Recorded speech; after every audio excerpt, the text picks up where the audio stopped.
The local high school in Oakville stood as a pillar of the community, shaping the minds of the town's youth for generations. It was here in the fall of 2022 that a chilling series of events would unfold, forever shattering the town's sense of security and innocence. At the center of this harrowing tale were two individuals. Miranda Jarvis, a vibrant 18-year-old senior, was the epitome of small-town charm. With her long auburn hair, bright green eyes, and a smile that could light up a room, Miranda was beloved by her peers and teachers alike. She excelled in her studies, particularly in English literature, and harbored dreams of becoming a writer. Enter Mark Reynolds, a 32-year-old substitute teacher who arrived in Oakville with a mysterious past and a quiet demeanor that initially endeared him to the faculty and students. As the crisp, autumn air settled over Oakville, no one could have predicted the dark storm brewing on the horizon. The story that unfolded over the following months would test the limits of human obsession, challenge the town's faith in its institutions, and leave an indelible mark on all those involved. This is the true account of how a substitute teacher's unhealthy fixation on a student spiraled into a nightmare that would haunt Oakville for years to come. Miranda Jarvis was born and raised in Oakville, the only child of James and Lucy Jarvis. Her father owned the local hardware store, while her mother worked as a nurse at the town's small hospital. From a young age, Miranda displayed a precocious intelligence and a vivid imagination that set her apart from her peers. Throughout her childhood and teenage years, Miranda's passion for literature and writing blossomed. She devoured classic novels, penned short stories, and kept a detailed journal of her thoughts and experiences. Her teachers often praised her insightful essays and creative writing pieces, predicting a bright future for the young wordsmith. Miranda's life wasn't without its challenges. In her sophomore year, her parents went through a rough patch in their marriage, leading to a brief separation. The experience deeply affected Miranda, and she channeled her emotions into her writing. Mark Reynolds' path to Oakville High School was far from conventional. Born in a bustling city on the East Coast, Mark had always been drawn to the world of literature and academia. He excelled in his studies, particularly in English and philosophy. Despite his academic achievements, Mark struggled to find his footing in the professional world. He began his career as a high school English teacher in his hometown, where he quickly gained a reputation for his engaging teaching style and deep knowledge of literature. However, after 3 years, Mark abruptly resigned from his position under mysterious circumstances. Rumors circulated about an inappropriate relationship with a student, but nothing was ever proven, and no charges were filed following the setback. Mark drifted from job to job, never staying in one place for too long. He worked as a copywriter, a bookstore clerk, and even tried his hand at writing a novel. But success eluded him. As the years passed, a sense of bitterness and resentment began to take root in Mark's psyche. He felt that the world had denied him the recognition and success he deserved. The crisp morning air of September 15, 2022 held no hint of the pivotal moment about to unfold within the walls of Oakville School. As students filed into Mrs. Henderson's advanced English literature class, a buzz of curiosity filled the room. Their regular teacher was out on maternity leave, and today they would meet their long-term substitute. Mark Reynolds stood at the front of the classroom. He introduced himself with a quiet confidence as he began to discuss the semester's curriculum, focusing on Gothic literature. Many students found themselves drawn in by his evident passion for the subject. It was during this introduction that Mark's eyes first fell on Miranda Jarvis, seated in the second row, her hair catching the morning sunlight streaming through the windows. Miranda listened with rapt attention.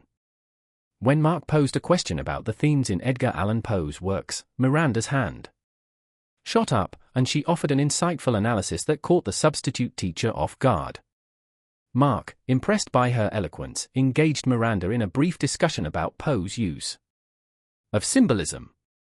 As they talked, he noticed the spark of intelligence in her green eyes, the way she articulated her thoughts with the maturity beyond her years. For a moment, Mark felt a connection he hadn't experienced in years. The thrill of intellectual discourse with a kindred spirit. As the class progressed, Mark found his gaze repeatedly drawn to Miranda.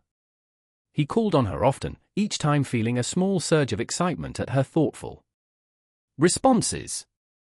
When the bell rang, signaling the end of the period, Miranda lingered behind, approaching Mark's desk with a copy of her favorite Poe story, The Fall of the House of Usher. They engaged in a brief but animated discussion about the story's gothic elements and psychological undertones. As Miranda turned to leave, she smiled warmly at Mark, thanking him for the engaging class. Mark watched her go, a strange mix of emotions during within him, admiration, intrigue, and something darker that he couldn't quite name, that night. As Mark sat alone in his rented room, his thoughts kept drifting back to Miranda. He told himself it was merely the excitement of finding a promising student, someone who shared his passion for literature, but deep down, in a part of his psyche he dared not examine too closely. Mark knew that something had shifted, the seed of obsession had been planted, and it would soon grow into a twisted, all-consuming force that would change everything. In the weeks following that first encounter, Mark Rental's his fixation on Miranda Jarvis grew at an alarming rate.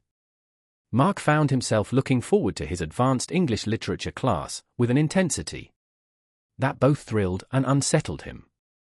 As September gave way to October, Mark's behavior began to change in subtle but significant ways. He started arriving at school earlier, hoping to catch a glimpse of Miranda in the hallways. He lingered in the teacher's lounge, eavesdropping on conversations about students, his ears perking up at any mention of her name. Mark's nights were increasingly consumed by thoughts of Miranda. He pored over her essays, reading and rereading them long after he had finished grading. He began to imagine conversations with her, picturing scenarios where they could interact outside of class. In his mind, Miranda understood him in a way no one else ever had. One evening, while grading papers, Mark came across a personal essay Miranda had written about her aspirations to become a writer. The raw honesty and vulnerability in her words struck a chord deep within him. That night, he crossed a line he had never dared to before. He searched for Miranda on social media. Mark spent hours scrolling through Miranda's public posts, absorbing every detail of her life outside of school. He learned about her favorite books, her hobbies, the cafes she frequented with her friends. Each new piece of information fed his growing obsession, making him feel closer to her. As his fixation intensified, Mark's teaching began to suffer. He would lose his train of thought mid-lecture, distracted by Miranda's presence. Other students noticed his frequent glances in her direction. The way his voice would soften when addressing her, whispers and giggles sometimes rippled through the classroom. But Mark was oblivious to everything except Miranda. Outside of school, Mark's life began to revolve around his obsession.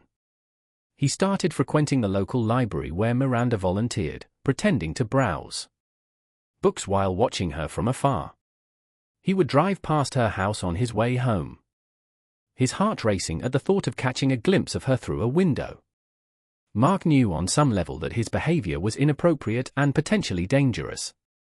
There were moments of clarity when he would be struck by the magnitude of his obsession, and he would resolve to put it behind him. But these moments were fleeting, quickly overwhelmed by the intoxicating pull of his fixation on Miranda. As October drew to a close, Mark's obsession reached a fever pitch. He began to fantasize about a future with Miranda, convincing himself that she must feel the same connection he did. The line between reality and his twisted imagination blurred, setting the stage for the disturbing events that were about to unfold. The first truly alarming incident occurred on a chilly November afternoon. Miranda had stayed after class to discuss a paper with Mark, unaware of the tempest brewing within her teacher.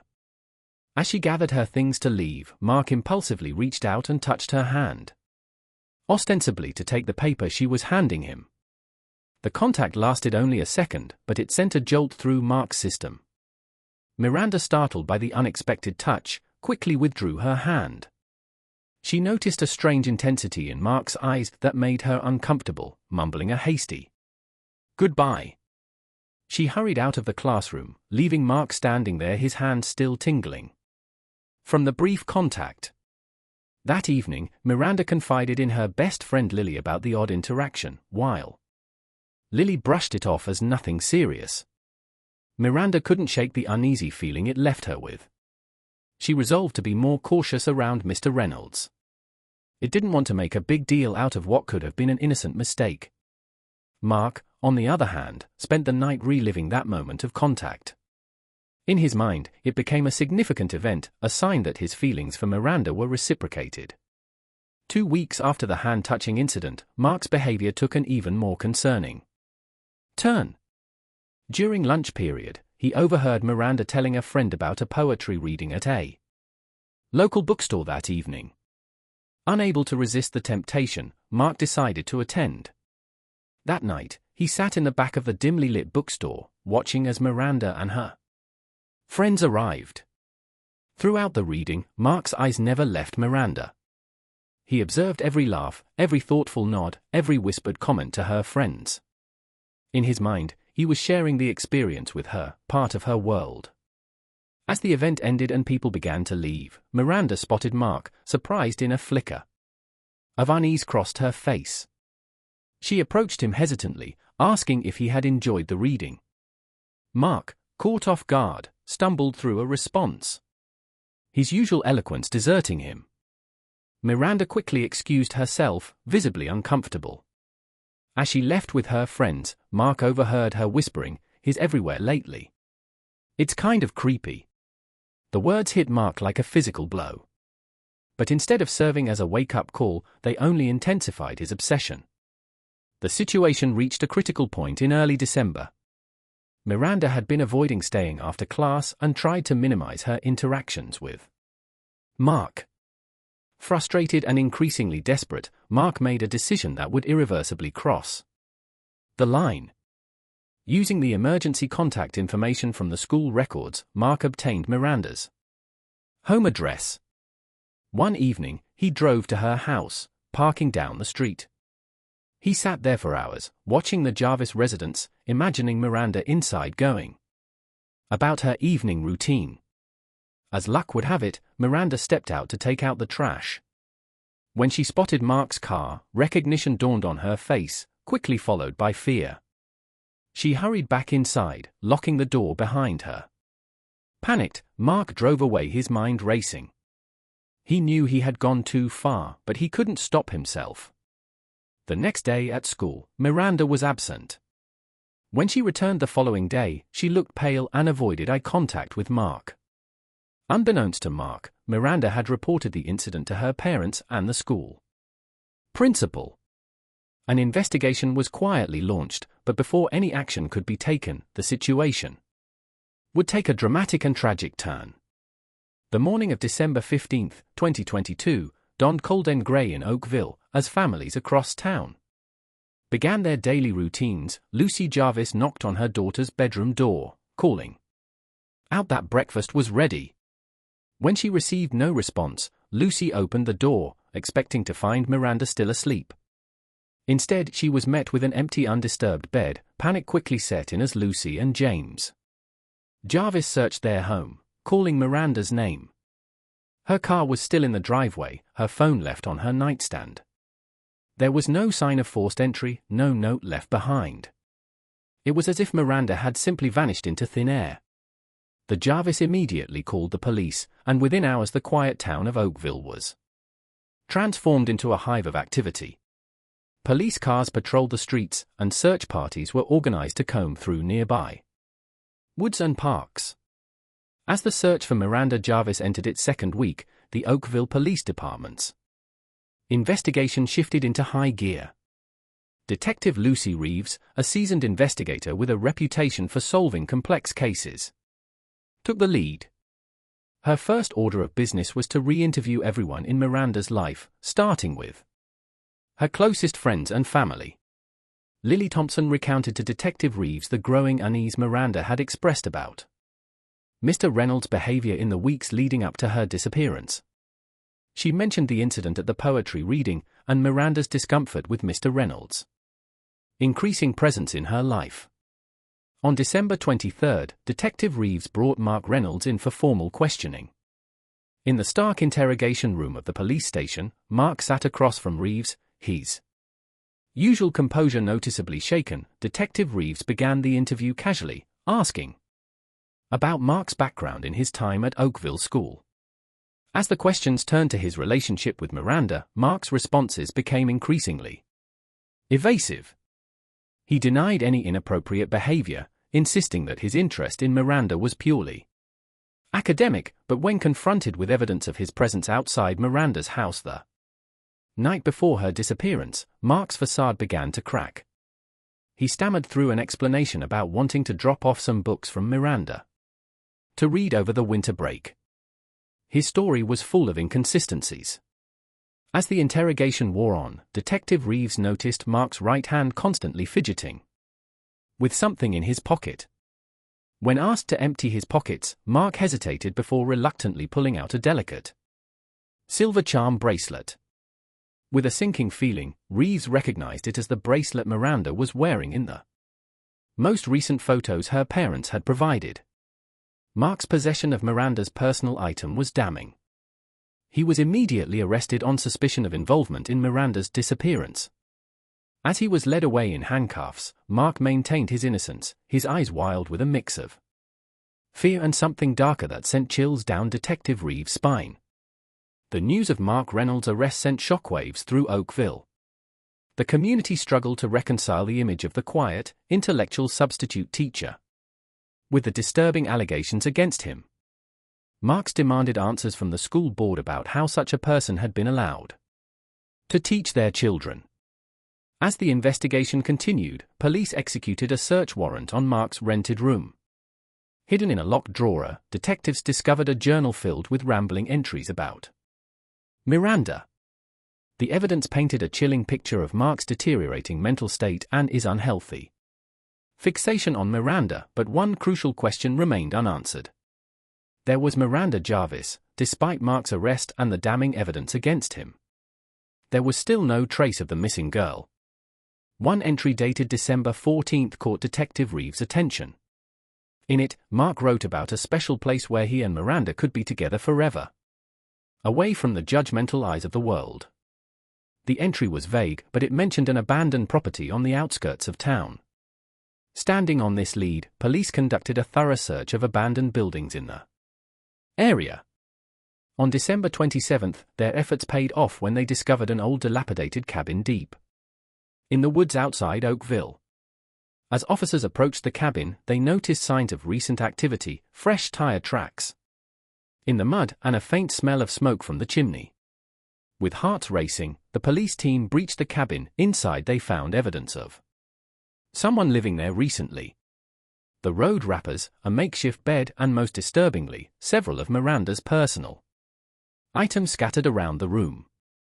But there was no sign of Miranda herself. Meanwhile, Mark Reynolds remained in custody, stubbornly maintaining his innocence, despite the mounting evidence against him. During interrogations, he alternated between proclaiming his love for Miranda and insisting that he was being framed. His erratic behavior led the district attorney to order a psychological evaluation. Ministers joined the police in searching the woods, hoping to find any trace of Miranda. In a surprising turn of events, on December 30, Lily Thompson came forward with new information. Trembling and visibly distressed, she revealed to Detective Reeves that she had been withholding crucial details out of fear and misplaced loyalty. Lily recounted a conversation she had with Miranda just days before her disappearance. Miranda had confided in her about a secret online relationship she had been having with someone she met in a writing form. This revelation shifted the focus of the investigation. While Mark Reynolds remained a person of interest, the police now had to consider the possibility that Miranda's disappearance was connected to this mysterious online figure. The IP address used by the user in the writing form was traced back to a computer in the Oakville School Library. Cross-referencing the times of the online interactions with the school's records, Reeves found that They coincided perfectly with Mark Reynolds' free periods. This revelation cast the entire case in a new light. Mark hadn't just been obsessing over Miranda from afar. He had been actively manipulating her, creating a false persona to gain her trust and lure her into a meeting. Armed with this new information, Reeves confronted Mark in another intense interrogation. Initially, he tried to maintain his innocence, but as Reeves laid out the evidence piece by piece, Mark's carefully constructed facade began to crumble. In a chilling moment, Mark's demeanor suddenly shifted. Gone was the nervous, protesting teacher, replaced by a cold, calculating individual. With an unsettling calmness, he began to reveal the full extent of his deception. Mark admitted to creating the online persona months earlier, long before he came to Oakville. He had been grooming Miranda online, gaining her trust and fueling her dreams of becoming a writer. As just after dawn, when a search dog picked up a scent, following the dog's lead, rescuers pushed deeper into the forest, hope and dread warring in their hearts. As they crested a small hill, they spotted a flash of color against the dull winter landscape. Miranda's bright blue jacket. Miranda Jarvis was found huddled in the hollow of an old oak tree, cold, dehydrated and terrified, but alive. As Miranda recovered in the hospital, surrounded by her overjoyed parents and a protective police presence, the full story of her ordeal came to light. She recounted how she had agreed to meet mysterious online user at the cabin, believing it to be a surprise, arranged by a supportive mentor.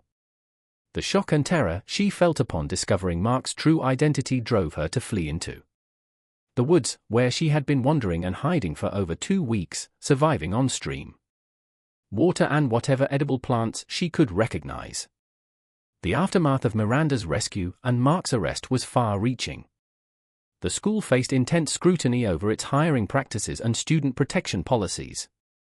Several administrators resigned in the wake of the scandal, and the school board implemented stringent new background check procedures for all staff. Mark was convicted on multiple charges, including kidnapping, stalking and child endangerment. He was sentenced to 25 years in prison without the possibility of parole. From Miranda and her family, the road to recovery was long and challenging. Miranda underwent extensive therapy to deal with the trauma of her experience.